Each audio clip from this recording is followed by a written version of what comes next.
Let's go. Football's back. Breece Hall signs his contract. New York Jets rookies report to training camp. Jets!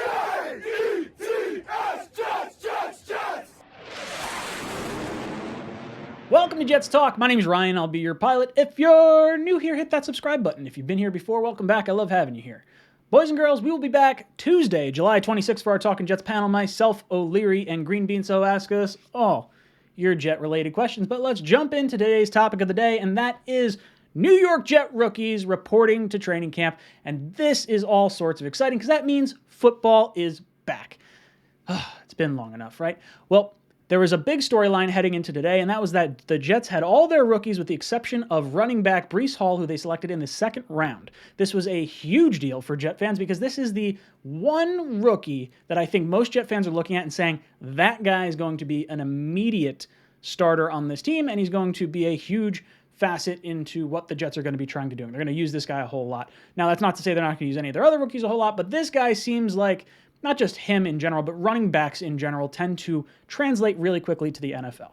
So not having him signed going into the season with, obviously Zach Wilson and the whole crew, you want to get these guys as many reps as possible together, and having a rookie signed is step one of that whole process. The big hang up here now was the third year of his contract. And the player that was selected in his slot last year was guaranteed 58% of his third year salary. Now, Jalen Petrie, selected just one pick behind Breece Hall this year, was guaranteed 100% of his third year salary. So, this is just simple math. If the guy behind you gets 100%, I'm sitting there, I want to get 100% of my third year. So I completely agree with this. Not to mention the whole running back situation. I almost feel like their contract should be fully guaranteed because of how running backs are utilized in the NFL anyway. These guys get abused early on in their career, so I definitely commend the Jets for giving him that third year, and I'm glad that Breece Hall stuck it out and got that third year of guaranteed money because he's going to deserve it. He's going to take a pounding. He's going to be what this team needs.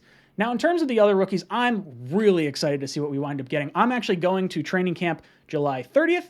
I'll be at the Green and White scrimmage on the 6th, and then I actually got to text Richie. I didn't text Richie this. Richie, if you're watching this, I'll text you after I finish editing this.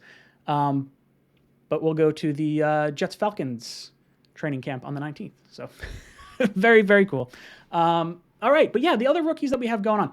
Sauce Gardner. I'm so excited to see this dude and what he can do. He reminds me of Antonio Cromartie with even more astronomical upside, which is really, really exciting to see because Cromartie was one of my favorite Jets of all time. Even with Revis on the roster, Cromartie just had a knack for intercepting the ball, and I'm hoping the length that you see from Sauce Gardner is going to kind of translate in that same capacity, especially if DJ Reed winds up facing some of the wide receiver one. Maybe Sauce doesn't necessarily have to take the wide receiver one responsibilities right off the bat. So that's going to be really exciting. Garrett Wilson, we're going to see this dude out on the field. He is crazy fast. Now, I don't know what I want to expect from Garrett Wilson because I don't want to set my expectations too high, even though number 10 overall pick, this guy's highlight tape from college was absolutely incredible. I'm really looking forward to what we get.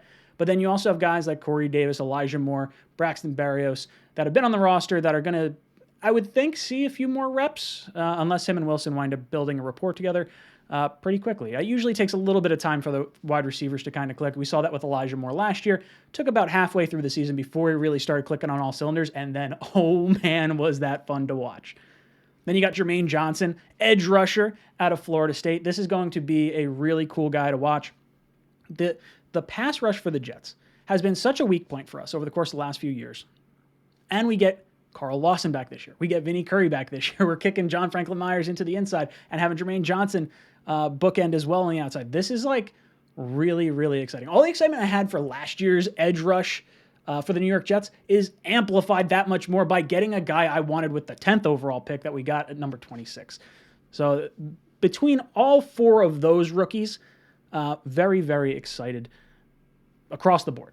Now, it seems like Jeremy Ruckert's not going to be participating right away because of an injury that he's had since the Senior Bowl. As far as Clemens and Mitchell, I hope we see them on the field. I just want to get healthy. I want to be healthy. I don't want to see any injuries. This is every time I go through training camp, I'm holding my breath every time there's a hit, and I don't want to open up my phone and see XYZ is down with an ACL tear and Achilles, and it ruins everything. I remember when Carl Lawson got hurt last year. Oh, the wind that got sucked out of our sails was just, it was bad. It was real bad. But I'm really looking forward to this. I'm going to try and keep up to date as best I can. I may wind up doing a few streams where we do a little bit of a Q&A for the training camp practices. But guys, let me know your thoughts. Who are you most excited about? What do you think about the Breece Hall signing? Let me know in the comment section down below. And as always, go Jets.